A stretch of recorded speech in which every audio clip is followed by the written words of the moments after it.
আজকে আমরা জানতে পারি জগন্নাথ বিশ্ববিদ্যালয়ের ছাত্রলীগের সন্ত্রাসী ক্যাম্পাসে ঢুকেছে। এরা বিভিন্ন সময় ফেসবুকে স্ট্যাটাস দিয়ে জানিয়েছে যে তারা ক্যাম্পাসে ঢুকবে, ক্যাম্পাসে অরাজকতার সৃষ্টি করবে। আপনারা জানেন ইতিপূর্বে একটি ছেলে সাজিদ ফেসবুকে স্ট্যাটাস দিয়েছিল, স্ট্যাটাস দিয়ে ক্যাম্পাসে এসেছিল। এরই অংশ হিসেবে অনেকে ক্যাম্পাসে এসে বিভিন্ন ধরনের অরাজকতা সৃষ্টির জন্য সংগঠিত হচ্ছে এবং বিভিন্ন ধরনের অরাজকতার পায়তারা চালাচ্ছে।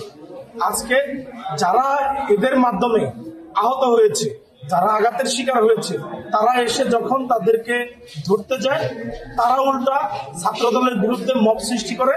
তার সন্ত্রাসী কিছু ছেলেপেলে একসাথে হয়ে মব সৃষ্টি করে।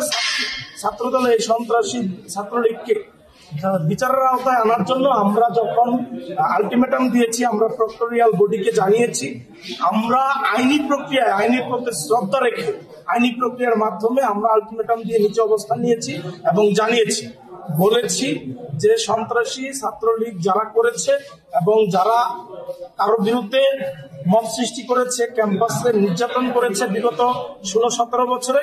এবং আপনারা জানেন একটা ছবি আপনাদেরকে আমরা প্রোভাইড করেছি, সেটি হচ্ছে যে 3 তারিখে লাঠিসোঁটা সহ সাধারণ শিক্ষার্থীদের বিরুদ্ধে সে অবস্থান নিয়েছিল এবং বিভিন্ন সময় সে যখন আমাদের প্রোফাইল লাল করা হয়েছে তখন সারা বাংলাদেশে গণঅভ্যুত্থানের শক্তি এবং ফ্যাসিস্ট শক্তি দুই মেরুতে চলে গেছে।